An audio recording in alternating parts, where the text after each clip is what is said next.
Hello, soulmates. You're now listening to Peppersoup stories meant to soothe the souls of women everywhere. So welcome. Today we are on with a very special episode, and I just want to give some of our prelude here. The Pepper Soup story, Soothing the Soul of Women, is a flavorful blend of conversations with thought leaders, experts, and everyday sheroes. And yes, we meant she-ros who bring their stories and insights to warm our heart and stimulate our minds. Our mission is through storytelling, sharing our strategies and real life practical ways to turn peppery circumstances that burn our eyes into really flavorful, soothing pepper soup. We are interested in reshaping adversity into advantage. So if life gives you pepper, make pepper soup. And remember to pamper your soul because your soul is your baby. And when it flourishes, you do too. So, I'm just going to jump right in. Erica Daniel. I got to meet her through one of those powerful, just when I think about the force that brought us together. Um, I get a little teary-eyed because um, she was in one country, I was in another country, and it was like two different groups were wanting the same thing.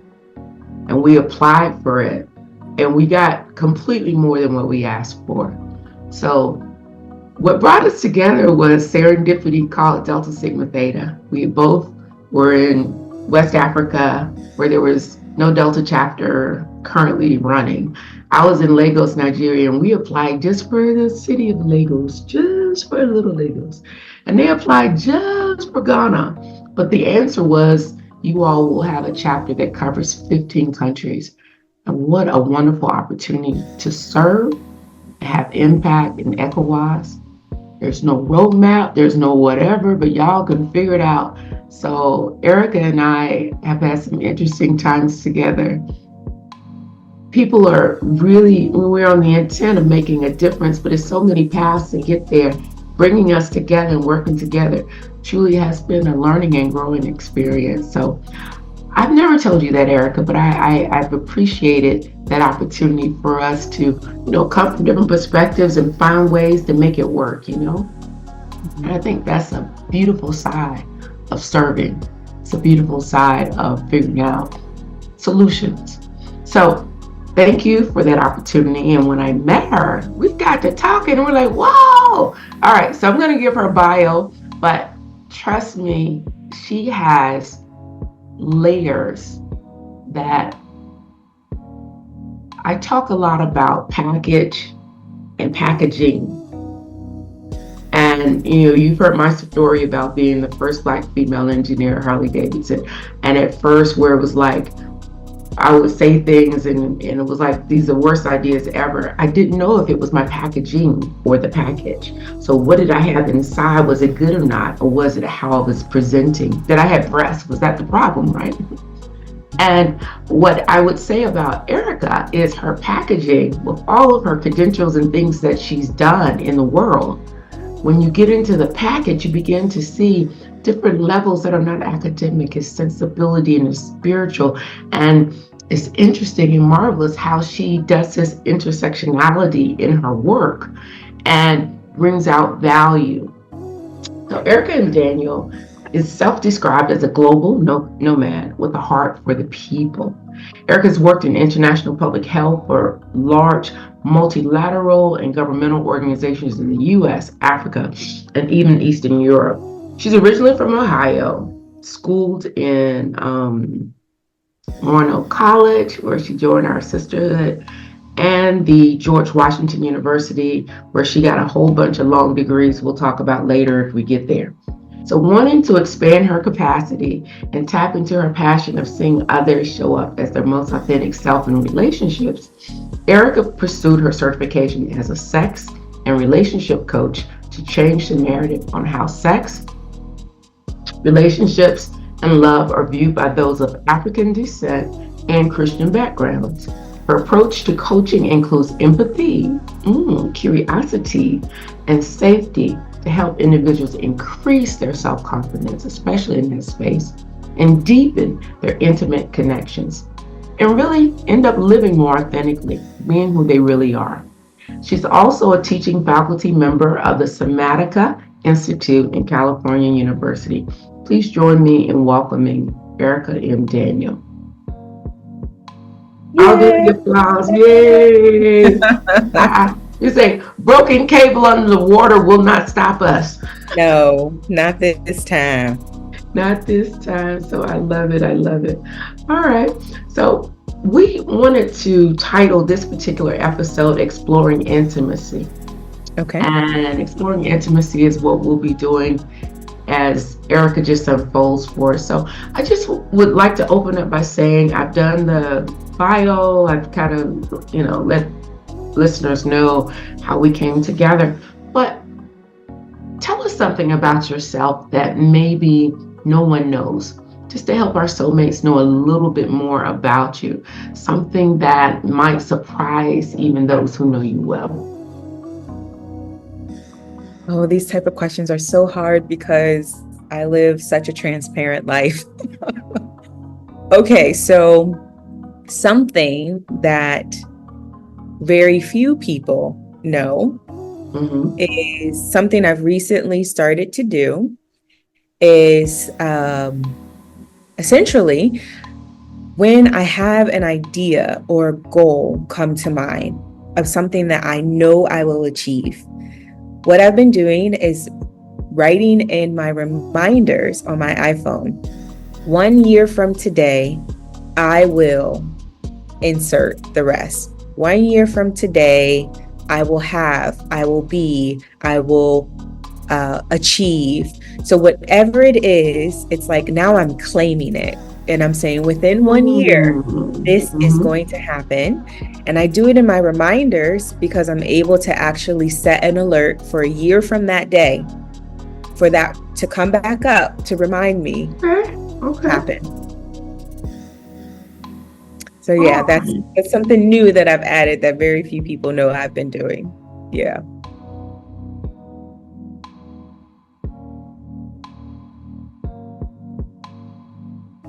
Love it, love it. So this is that affirmation, setting your mind on it, already stating it as if it already were. So I love the biblical aspect of it as well. You may know the Bible verse because you're quite adept. I know you run a Bible study as well, right? I do. And so I think you are thinking of create the vision and make it plain, which is yes, that hard to say Bible verse, and this is another one stated as if it is. I'll come back to that, but I definitely it's another one as well. So and there's another one. If you believe it, you will receive it. And Matthew 7:7, I always love it. Ask, and it will, and you will receive. It will be given to you. Exactly. So my number is 7. So that was like Matthew 7:7. That one's for me. Okay. All right. Let me keep on going here because we can just get flying. So we have some questions for you. And first one is, tell us, what is an intimacy coach? Exploring intimacy. Just kind of start maybe anywhere you want to. Just to let us know, what is this thing called intimacy and why in the world do you need a coach for it? Yeah, absolutely. So even in the intro, you kind of already hit on a lot of what it is, but I'm going to walk everyone back because some people may know this more so as a sex and relationship coach, but it's not always the words that we hear that define the reality of what we need. And so the truth of the matter is we are all human beings, Homo sapiens, living and existing on this planet called Earth. And the truth of the matter is many of us, not everybody, but many of us are going to be involved in relationships of all sorts as we navigate through our life and as we navigate through this world. while we're taught interpersonal skills, while we're taught, some emotional intelligence things, we actually are not taught how to thrive in our most intimate relationships. We've been tricked to believe that our most intimate relationships are our sexual relationships, and that has to show up in the confines, if you're Christian, for example, only in marriage. If you are non-spiritual, then maybe it's somebody that you have a deep connection with, right? There's a caveat for how this relationship can exist, for you to be able to also exist and thrive within it. But the truth of the matter is, we have some of our most intimate relationships with our colleagues because we end up spending more time with them than we do our own families and our own spouses. We have even deeper intimate relationships with our siblings and our True. parents, Yeah. our closest friends, and then comes in our lovers. And we're not always taught or equipped with how to navigate those relationships. You have two individuals who have two separate histories, who have two different types of upbringings. Even if you're siblings raised by the same parents in the same household, your experience, your lived experience is not the same. The challenges you faced are not the same. The celebrations in life were not the same. And so, how do we start to navigate the merging of two complete individuals into one, right? As we hear in the Wow. Bible. Mm-hmm. We lack it. We lack the structure of that unification and that coming together so that we can stay in healthy relationships, so that we know it's okay to be disappointed.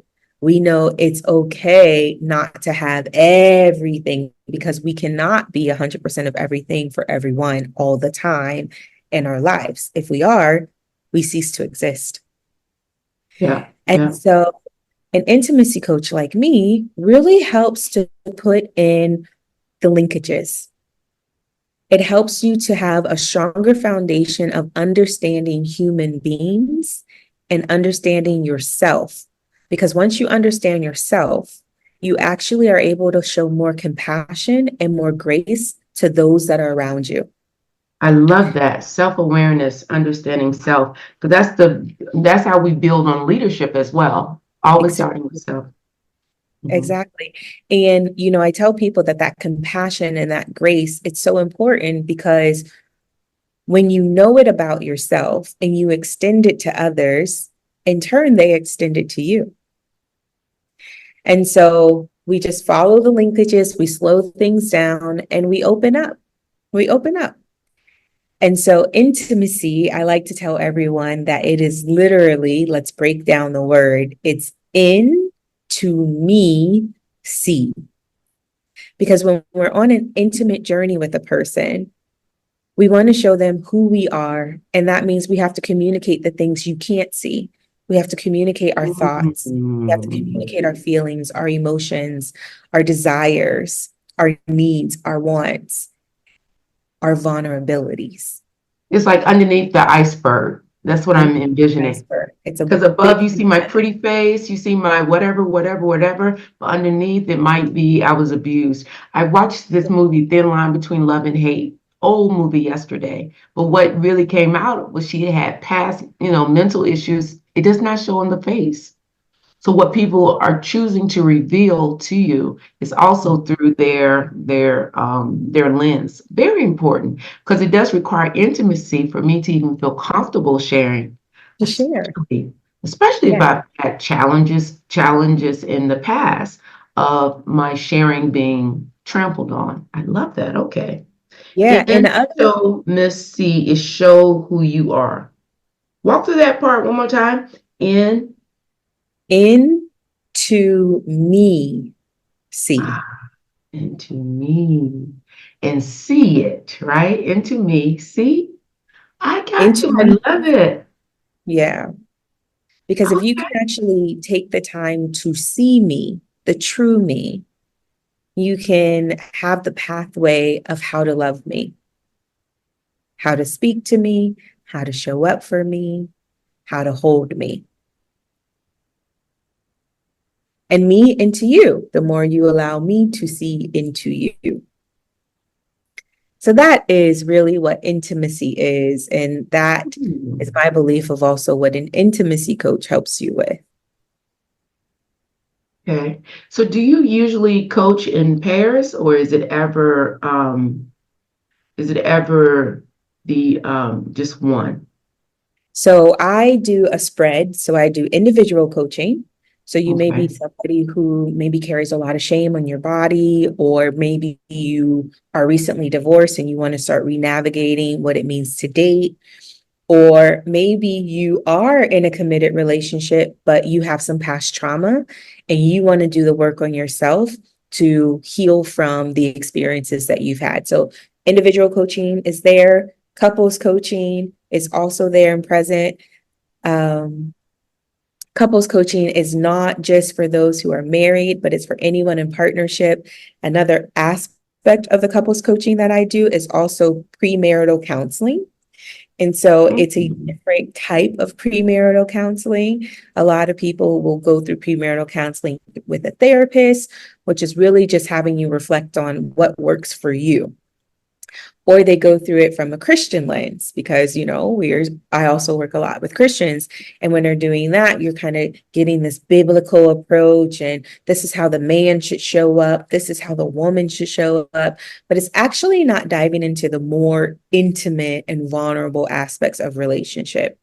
So my premarital counseling is really looking at the two people sitting in front of me. What do Mhm. they love most about their relationship? What do they both feel is an area of something they need to work on in a relationship? And then what Okay. does a relationship need to actually succeed? And so it's a very tailored approach to the couple to give them tools that they can use every single day in their relationship together to strengthen and make sure that they're continuously standing on a strong foundation. And then the last tier of my coaching is corporate. And so I do a lot of corporate team building and facilitation of workshops with corporate entities. And that is all focused on how do you increase the impact, the efficiency, the effectiveness of teams? How do we work with one another in this corporate environment while being human? And so that is really breaking down what are the issues? Is it that there's an issue with giving and receiving feedback? Is there an issue with meeting deadlines? Is there a budget issue? Because all of that is linked to humans, which is linked to a past, which is linked to, which is linked to, which is linked to. So all these different linkages of being with humans impacts how Mm. you're even able to do your work and how life outside of work shows up in the workplace and how you can actually use that to propel the work environment forward, or you will see the work environment crash. Wow. Another aspect that's come up on my radar screen recently is virtual intimacy. Okay. And especially the organization we were talking about earlier, I wonder, how do you build virtual intimacy? Hmm. So, So, yeah, mhm. go ahead. No, I just think going forward, that's going to be a growing body of work because the hybrid is optimal, up until completely physically being together. But what are some things that you can proactively and actively do to, it's almost like the iceberg thing again. How can we get deeper below the iceberg with one another in a virtual platform? What extra work needs to be there? What structures need to be there Yeah. um, for that to actually work? So I don't know if that's a new aspect for you to consider for your service offerings, but it definitely has been hitting me, and I've written about it because even like we're doing something with our family reunion, for example. We hadn't been together for 6 years.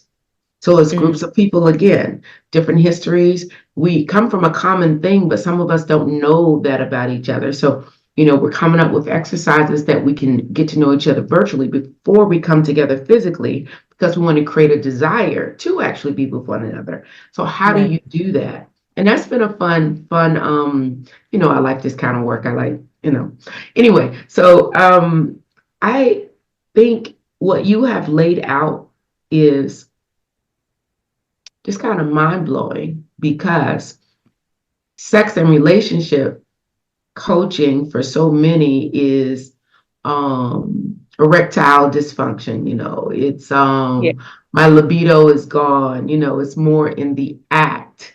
And you are focused, your perspective has the act in it, but it's much larger because how I love you and how I care about you happens before the bedroom.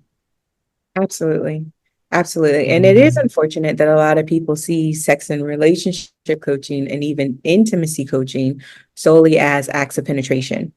Mhm. And oftentimes, like, well, what's leading up to said act, right? And is it even a penetrative act that you want? And so it really comes back down to what are your experiences? What are your desires? What are your wants and needs? And the only way to know that is to confront what has happened or to confront what's been lacking or, to really understand that you haven't done something wrong, that you're not too much, that your emotions aren't too big, right? It's just that, I love that. You're not expecting too much. This no. this is this is what you should be expecting. And not to get too generationally and certainly not a bias, but an observation is lots of sex is happening, but low connection is happening. Mm-hmm. And somehow Absolutely. somehow you're feeling like empty. We shared, bodily fluids, but I don't feel any closer to you. Whereas it should be at the end of something that happened before that allows you to now feel that culmination. Oh, now, I'm even more, whatever. But some people Mhm. lead with that. No, no judgment here. There are many paths to getting where you want to go, but it's just a recognition that in the recipe of intimacy is more than just a physical act. Tell us about your journey to really understanding it. So you've explained what it is, you've explained that what some people might call it, and you've helped us to see a much larger perspective. Connect with our soulmates about how you, and maybe is this where I want to get your pepper story? I'm debating, but tell us about your journey. How did you get into this from all the academic stuff you came from and the work that you had been doing, globe-trotting around the world? Yeah. So I got into this because essentially what had happened was I had gone through a really bad breakup. And this breakup was a breakup from a person I thought I was going to marry. And not only did I lose him, but I also lost a sister, i.e., like one of my best friends. And I lost them to each other. So it was a compounded loss. And it was also very much like in my face because she and I were so close. We did everything together. Our networks were together. And he and I had been growing this relationship. And so when our relationship dissolved and their relationship immediately well, it began before our relationship dissolved, but took off. It was literally right in my face. And I remember never feeling so alone and feeling so isolated and just like immersed in just like darkness and hurt and pain. And I never knew that experience before. And I would be praying and kind of calling out for God to like just like be with me through this and help me like move through this. And a friend of mine told me I was crazy because even though I was in all this sadness, I was in all this hurt, I couldn't stop praying for the two of them. She's like, "Who are you?" And I was just like, I just feel like it's what I have to do to like move through this. And so that led to me really becoming closer and more connected with God. And I felt like God was saying, start this business. And I happened to go on a girls' trip for New Year's in New Orleans with some friends. And I told them, this is what I'm feeling called to do. It needs to be a bridge for people. And they didn't know about the breakup. And so they helped me come up with a name for the business. And that business was called For the Love of Fufu. And I was like, okay, God, I'm going to do whatever you tell me to do next. Like, I've got the business, I've Mm. registered it, like, let's move. And then I heard, do an event on sexuality. And I said, in this here Ghana, you want me to do something on sex? God, have you lost your Sexuality, God forbid. Right? And, you know, I've always been the person that's very open in talking about sex because I feel like it's a muted conversation and things are happening just because people aren't talking about their experiences. So, you know, people are being taken advantage of, or they're not getting what they want because they don't know how to have the conversation. So having a conversation wasn't new, but having this conversation in an organized event that was going to be publicized and, you know, like people were going to show up. So I do this event around sexuality, and this is going to show up again in the Pepper story, but I do this event around sexuality. It ends up going really well, had about 50 people show up. Wow. That led to me being on a series of radio programs and TV programs. And I realized I was just talking around communication. What does your communication in your relationship look like? Because if you can't ask for what you want, if you can't say no, if you can't stop something, what's halting you? And then COVID happens. And so when COVID happened, I'm like, everybody's kind of like diving deeper into something. And I was still seeing a therapist because I was still working through the loss of the relationship of these two people that I loved. And my therapist had seen one of the episodes on the TV program I was on. And she said to me, Erica, I think what you're doing is really brilliant. However, there are a lot of people in Ghana who are having the same conversation and they're causing unintentional harm. If I were you, I would get some credentials behind your name. I would do a training so that you also don't become part of the problem. And I thought to myself, I'm not doing unintentional harm. I'm just trying to say the things that will make sense for people. Like, I'll think about it. Okay. And then a couple months later, we're into COVID. A couple months later, there is this guy in Ghana, and he was on a radio program. We were on it together. And he basically said, if you are a woman and you are listening to this radio program and you are not married and you are not a virgin, you're going to hell. You're going straight to hell. And I remember getting so angry. Like, I think I literally almost attacked him in the studio. One, I was upset because you don't know what someone has gone through. You don't know if she was forced. You don't know if it was like taken against her will. You don't know if she had to lose her virginity to save the life of a parent or a sibling, and that was the only way she could have access to money. You don't understand why someone has made the decision that they've made to lose their virginity, right? Secondly, you call yourself a Christian, but what you are promoting is not Christian love at all. Yeah, no compassion, no grace. No compassion, no grace, no love, right? It's demeaning, it's shaming, it's judgmental. And lastly, you've said nothing about men. So are you saying that, okay, it's okay for the men to do this, but hey, women, like, you're disgraceful, you know, you're tainted, you're bad property now. But hey, man, yeah, kudos to you. And it was such a double standard, and I couldn't sit behind it. And that was when I realized what my therapist meant when she talked about unintentional harm. He did not see anything wrong with what he said. He thought, on the contrary, I'm speaking to all those Christian women who are on the fence about losing their virginity to just some guy. And it wasn't until I said the things that I said that he realized his comment held larger weight. Exactly. And so it was in that moment that I was like, no, I need to do something. I have to be different. So I started for training. I found one. I became trained, realized that like all of this was divinely orchestrated, down to the timing of getting into that program and going through it and being like, oh, this is so easy. Oh, that's why that happens. Oh, this is why this is showing up in this way. I love it. Oh, just continuing to show. And then they had an offering for us to continue through advanced track. And I was like, okay, I'm going to do that too. And I did that. And it just was confirmation. Like, nothing seemed clearer than this. And what I want to comment about is, as she was going through this, I think this is about the time that we met, and she was doing a full-time executive job at a time. She was also doing this additional training, and Delta kind of brings some extra weight and responsibility in there too. What I'd like to just comment on is talk a little bit about that side of it, the prioritization and your time and energy management.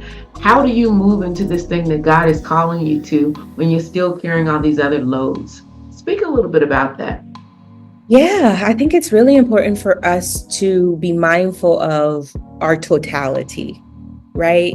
And oftentimes we don't look at our totality, we look at the one thing that we think we represent. And I like to tell and remind everyone that no, you represent so much more, right? You're an aunt, an uncle, a brother, a sister, a child. You are the executive, but you're also the creative. You're the singer, you're the pastor, you're the driver. Like I you call are them slashers. TD Jakes calls it, yes, I'm a pastor slash movie producer slash author. Right. And so Yes. if you only ever tie yourself to one thing, I'm just a mom. I'm just a mom. I'm just a cook. I'm just the cleaner. You're missing out on so much more of this life. And so when I was moving through that series of being the executive level person, of being the VP, of being a coach, of being a teacher, of being the Bible study leader, of being a Christian woman, of being a sister, being a new aunt, I always say that it comes down to, what am I prioritizing? How am I creating time? And so for me, it's really important to keep boundaries, right? So you have to establish boundaries in life. Your work life cannot transcend all into every other avenue of your life, because then you have nothing left. All your time is gone. And I so love that. Delineate. There's a time for this, there's a time for that. And so I had days where I focused on the coaching. Those were my coaching days. If it was on any other day, I may not have had time because I had other things going on. I was the Bible study leader on this particular day. I'm the lead for the family call on this particular day. And so it's just, make it easy for yourself, whatever that looks like for you. For me, it was deciding that, okay, on this day and this day, from this time to this time, I'm coach. This day, from this time to this time, I'm Delta. I love it. It's like actively cap switching. I have this cap on now, and I take it off and I put the other cap on. So I'm proudly doing it. And proudly doing it. Yes, and setting the boundaries. I love that. So what are the challenges that women actually have? And our soulmates definitely talk about this, and we see it play out. I mentioned to you the book I'm reading. I'm just doing it a second time because it was just so yummy to me. It was Women Who Work Too Much.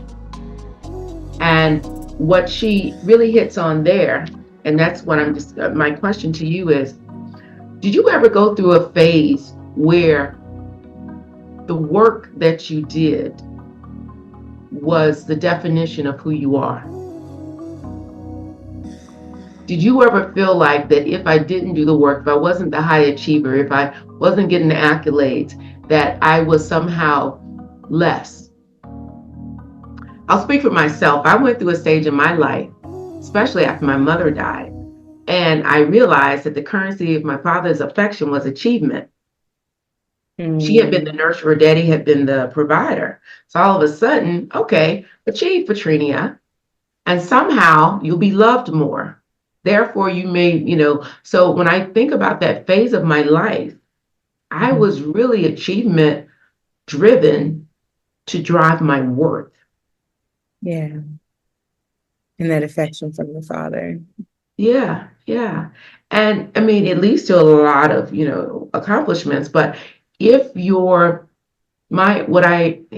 this point in my life and the perspective that I've gained, if the thing that I'm going after isn't linked to a value and is linked to ego, once I achieve it, the fulfillment that I experience is different. And how that relates to how, balancing your time is, I know some people that get completely absorbed in work because, what I do is who I am. Yeah. And I think we have to change some messaging to be able to say, I am not what I do. What I Yep. do is just what I do. It's just an And aspect of me. And linking the intersectionality, I love the way you talk about the hats. So, did you ever have that, or did you come out with it already figured out, saying that, I can just be many things and all right, world, deal with it. yeah, I think I was baked in the way of I have to be all of me. And my mother even talks about how, I'm her very different child, right? I set my mind to something, I seek it, I achieve it, and I'm doing it because there's something driving me towards that. There's Mhm. something pushing me towards it. And it's often not money, right? It's like, Okay. if I do this, I might be able to help hundreds of thousands of people. But if I enter this, I might be able to get that one community clean drinking water. And so there's a passion to the passion. Hmm. And it's not that I get bored easily, but I Passion also to the feel like, passion. I love it. Passion to the right? passion. Yes, because reason reach results. If you have a reason for it, then the results will, yeah, you'll be motivated. Hmm. And so I think that like I've always thought of how I want to show up in life. Maybe you could argue it's a little compartmentalized, but for me it doesn't feel that way. But it's very much like, well, yeah, this is what I'm working towards in my professional life to achieve. And this is what I'm working towards with my friends. And oh, yeah, I have these travel goals. And oh, yeah, and I need to do this. So for me, it's always felt like the pot is always getting a new ingredient. Like I'm always doing R&D. Like, ooh, what can we throw in a little extra spice of this? Okay, you know what? It's time to take the meat out. It's stewed enough. Now let's go to a vegetarian soup, like whatever it is. I But I love it. also think part of Mm. that probably came from the permission I had as a child to explore, to be this creative thinker and not to have limits. And anytime a limit was placed on me, that limit became a motivation. Why are you telling me I can't travel internationally? Okay, I need to find a way to make this happen so that it also encourages you so that you know that you can travel internationally. I'm going to do it first because you're resistant to it. But like, I hope that me doing this inspires you. And so So, there's like, yes. No, no, I'm loving it. I'm loving it. I just want to jump in real quick because you are dropping some nuggets here, and I just want to pick them up real quick and just make sure they're shined appropriately. What I'm taking away from what you're saying is you find the slashing or multi-hyphenated to be really a way of life for you because you were given license very early for exploration. And in the exploration, the intersectionality and multiple things just seem very natural.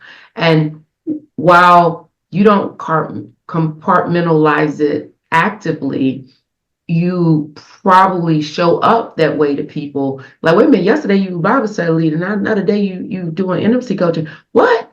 But you're like, no, it's very logical. Let me explain. You just haven't caught up with me yet. And then taking limits and taking that limit as a motivation to work through it. So you're blazing the trail for others to be able to see, it can be done. I'm just loving that. And I'm just looking at how can our soulmates pick up some how around it.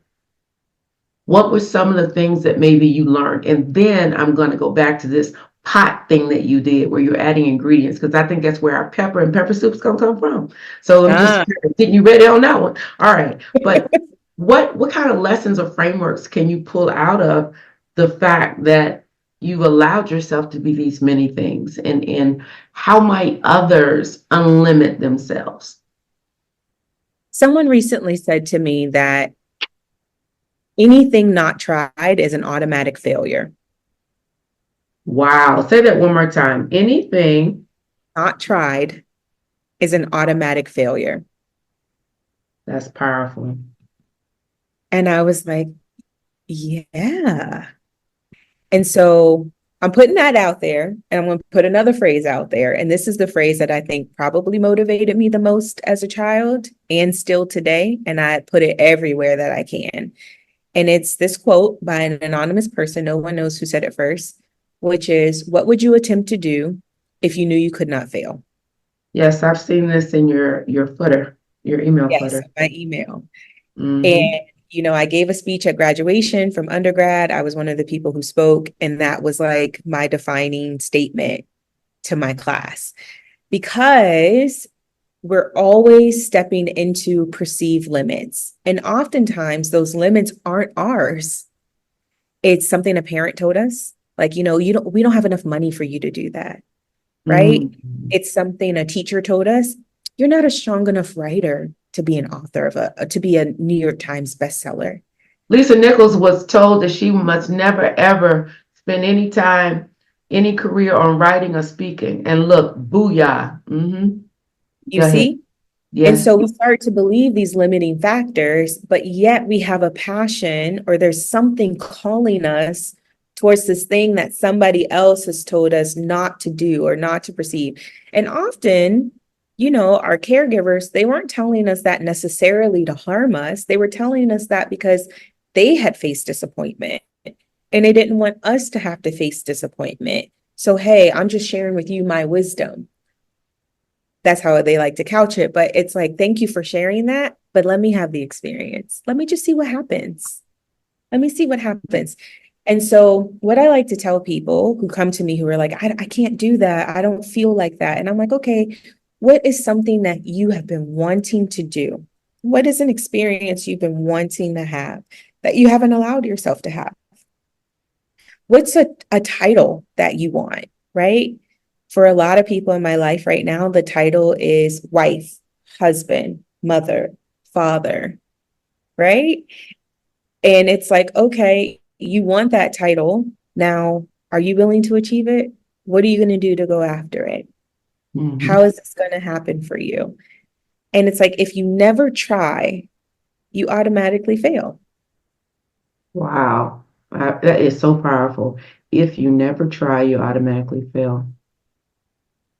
So how do you maybe coach yourself into that explorative mindset, compassion, grace, willingness, curiosity, all of those things? How do you get that into your recipe of life?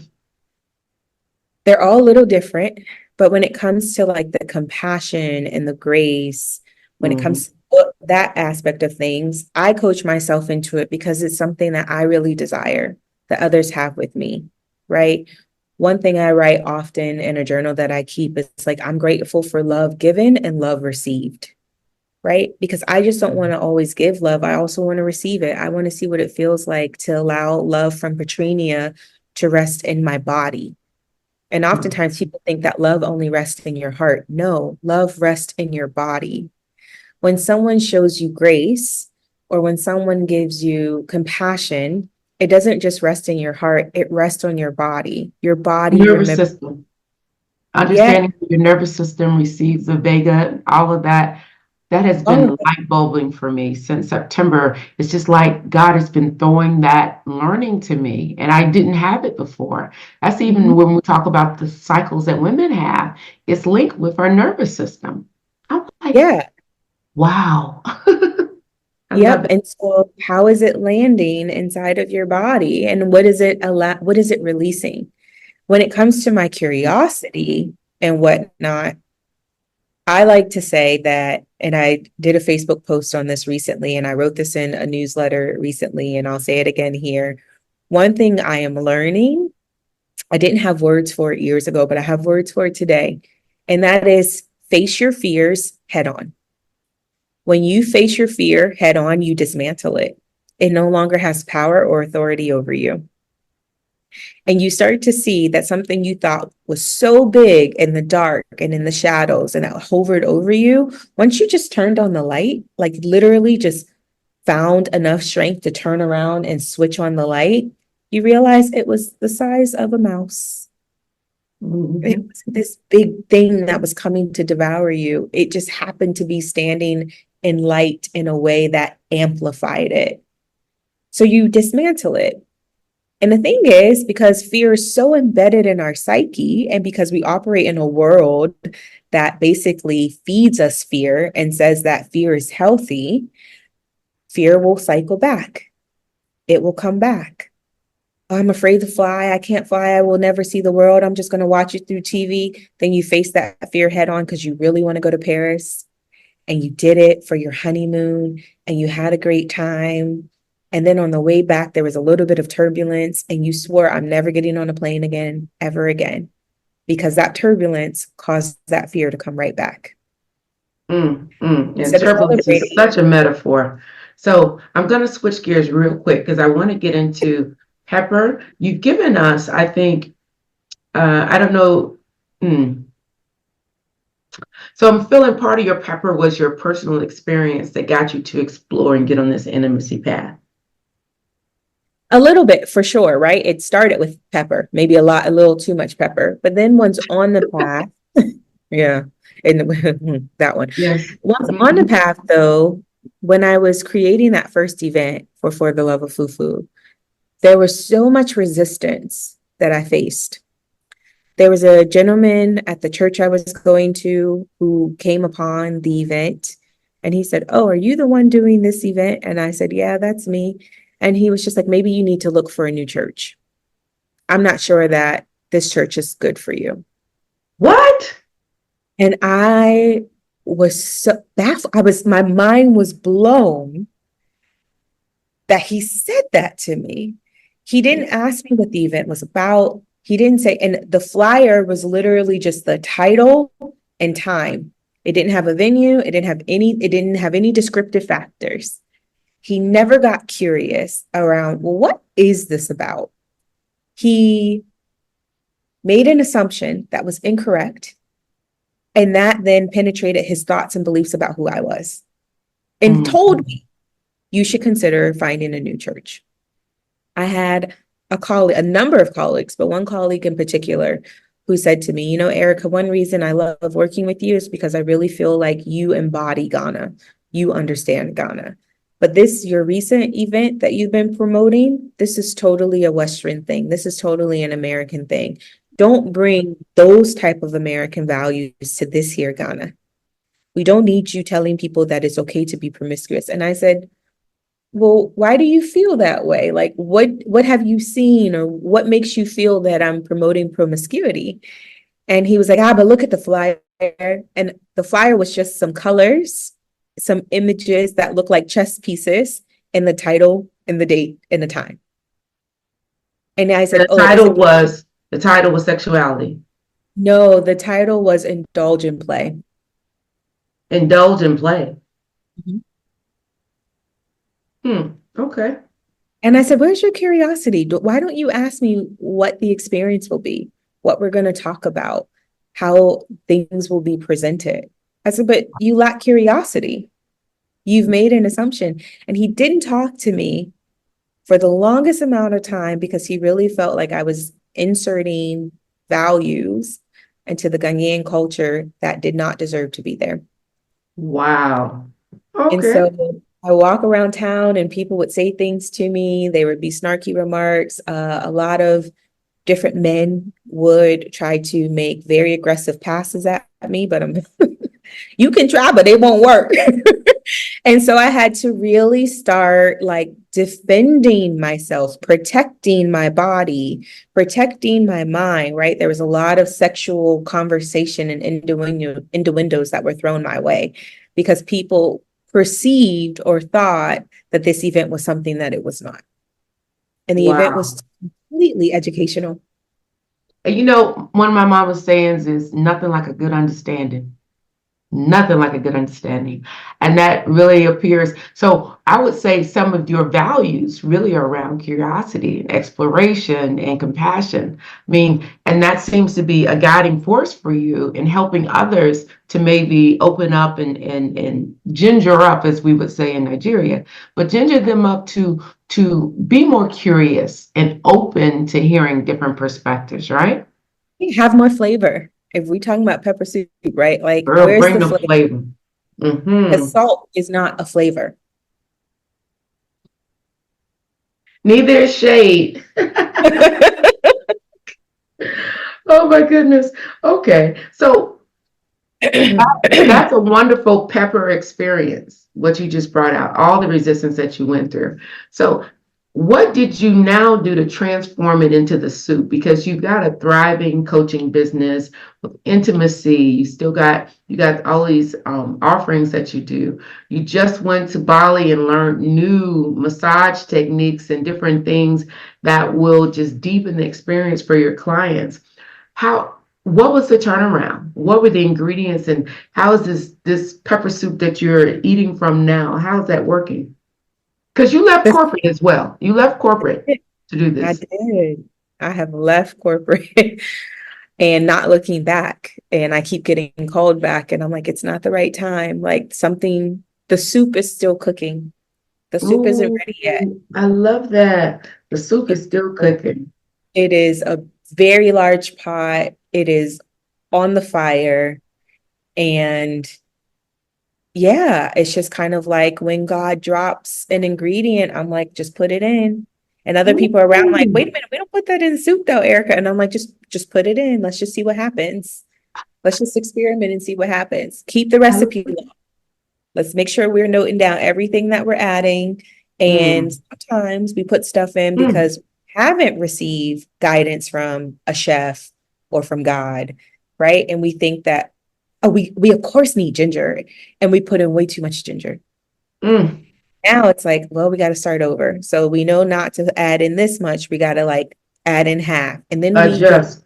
and guidance, or God sends us a wise counsel who says, hey, no, for this type of soup, you can only add a maximum of this much ginger because ginger overpowers this and this and this, and you want to have balance.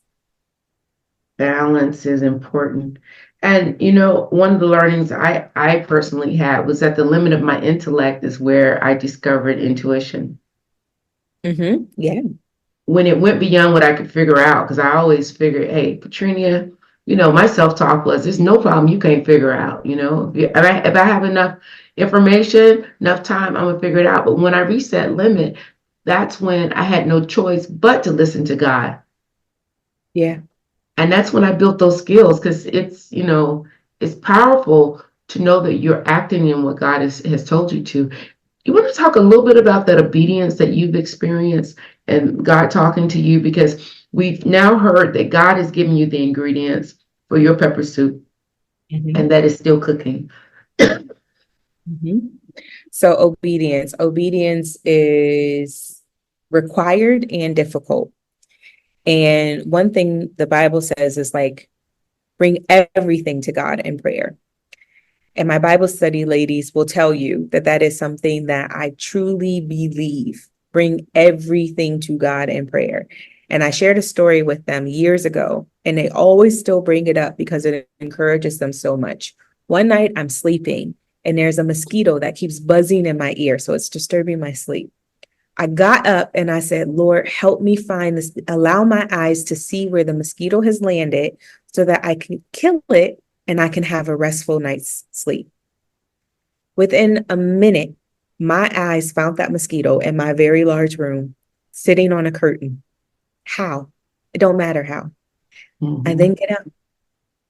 I then kill said mosquito because it did not fly away when I approached it. And I went back to sleep and I had a very restful night. Now, I Mm. told them the story just in a very joking manner, right? Like, y'all, hey, sometimes you gotta even ask God to show you the mosquito. And it Mm. has such a larger impact because even the other day, even last week, Tuesday, there was a mosquito during Bible study that was chewing everybody. And I said, God, just show me where this mosquito is so I can end its life. Literally, I said the prayer out loud. The girls in the room heard it. And then, boom, here comes the mosquito right in front of me. Squash, dead, gone, solved. Wow. So sometimes we're not getting the results we want because we actually haven't gone to God in prayer. Mm. Sometimes we're so stuck on our intellect and what we think we can solve, what we think we can do, that we're missing the easiest thing that's right in front of us. So we end up on this path of so much resistance and so much turmoil because we actually haven't invited God into the experience, who's literally showing us, yeah, this is what I created you for. This is what Wow. I designed you for. So just one step ahead. And God isn't going to reveal the entire road to you. He's just going to reveal enough for you to do in that moment at that time. The next step. And you just got to get comfortable. Hence why I say, like, okay, God, what do you want me to put in the soup now? I'm asking what I need to do. I'm not assuming. No, I was just, one of my habits is when I can't find something, I say, if I was a watch, where would I be? If I was, so I have those kind of conversations because I certainly believe that it works. It does. And so two things that really came out when you were describing it was our Matthew 7:7 that we were talking about it, asking. Ask, and you will receive. That mosquito story is very powerful. And it shows that if he can do the work in the small, he can do it in the big. And then a saying my sister always would say, don't be stuck on stupid. Because when we act from our intellect, all we are doing is working from what we already know. And if we're already stuck, realize that you may be stuck on stupid. So allow yourself to hear from God and invite that in. All right. Well, you've hit on some of the key things that we were looking to address with our soulmates. And I am going to ask you to give us some details of how to reach out to you. I have some quick rapid fire questions that we share with all of our guests. And then I want to make sure that we learn about your prayer podcast, even the new one you haven't launched yet, your newsletter, how we can reach you. And if from listening to this session, I figured out that maybe my challenges in some of my relationships, sexual or not, is that I need the communication and the self-awareness to be able to grow. We want them to be able to reach out to you. So as you're getting that together, our first question is a secret talent, rapid fire. If you had to share a secret talent, what would it be?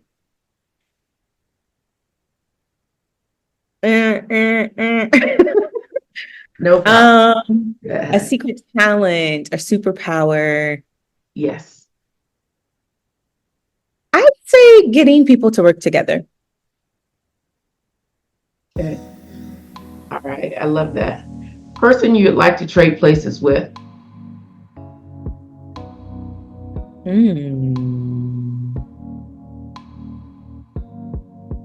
These are not rapid fire questions. Okay. A person I would like to trade places with. Maybe even just for a day. Oprah. Loving the ring, by the way. Cute. Oprah. All right. Why? I think that people like Oprah, we are only privy to a certain aspect of their life, and I would like to actually experience her real life. Yeah, behind the curtain, right? Yep. Love it, love it. Guilty pleasure, if any? Hot pickles. Eating hot pickles. Oh yeah, my God, I love hot pickles. So fried pickles? I don't like fried pickles because they're too salty. Okay. But I don't know what a hot pickle is. What's a hot pickle? A hot pickle is basically a pickle, like a kosher dill pickle, that the brine that it's sitting in, there's like hot chilies that are also in the brine. And so when you're eating the pickle, you also get the heat of the chili. Go ahead, Fire Mama. Oh, I'm gonna have to experience that. Is that a Ghanaian thing? No, it's an American thing. I've never seen that. Okay. I'll look Go to the gas station and you'll see it. Okay. We never go into gas stations anymore because you pump and pay at the thing. Okay. What never fails to make you laugh?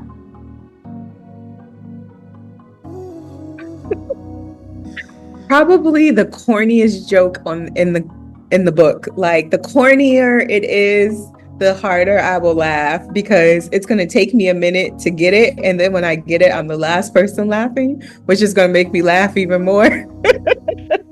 We are so alike in that, because I'm usually the last person that gets the joke. It's like, okay, all right, should I play along or should I just ask them to explain it? Same. Okay. And then I'm like, oh, I got it. I love it. And the last but not least is the best compliment you've ever gotten.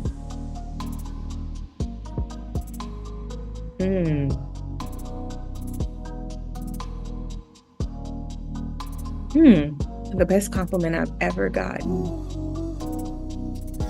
Yeah, I think the best compliment I've ever gotten is you truly are Ray and Renee's daughter.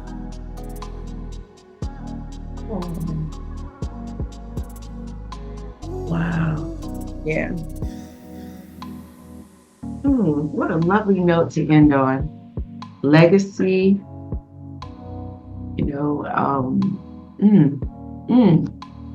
that's how I had that experience. I was in Winston-Salem when my father was ill, and I happened to be at the funeral home. We were doing everything in advance. When I walked in, and they said, "You're Reverend Werts' daughter." And that identity, that label, as a kid, it always carried such reverence because I better be on my best behavior. I know people are looking, you know. But in that moment, it wasn't about appearances. It was about, and that means something.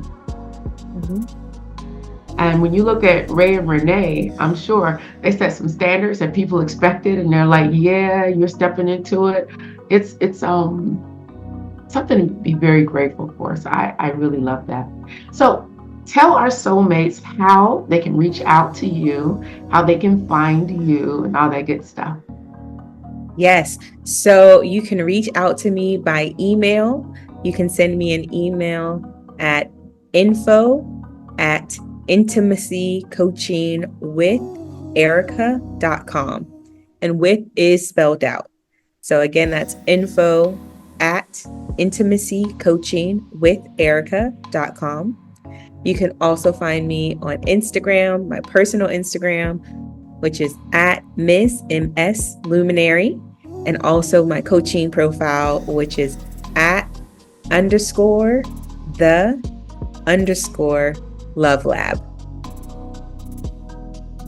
So those are some of the best ways to reach out. Okay. And your you have podcasts? Like, how would they get on your newsletter? They email you, that's how they could get on your newsletter? If you're interested in getting on the newsletter, you can shoot an email again to that info@intimacycoachingwitherica.com, or you can go directly to intimacycoachingwitherica.com and you can register for the newsletter there. I do have 2 podcasts, one which is out, which is called Sisters in Prayer, the podcast. It's available on Google, Apple, and Spotify. So you can find it on any of those avenues. You can also see links to it on my Instagram page.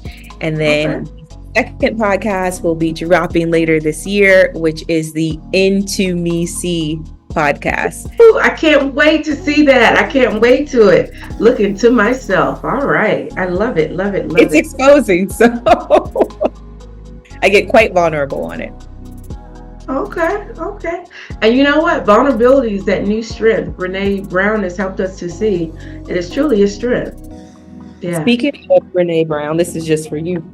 Okay. The Gifts of Imperfection is one of the best books of hers I've written, and she's just an amazing author in general. But this book is like, everybody needs this. It's just full of permission. Wow, I love that. Full of permission. What a gift you've been today, and I truly hope that people will be able to pick up really so many of the nuggets that you've shared. We thank you for being vulnerable and sharing about your own journey, your peppers, and how you've been receiving the ingredients and brewing and making adjustments as you go, and allowing yourself, sharing of that book really speaks so much to who you are as a person, and allowing yourself to explore, fall some time, get up, and keep on moving. So thank you for that. And thank you for the time. We've run a little bit over, but you know what? We'll sit on the edit floor. Is there anything that you felt like you wanted to get out that you didn't?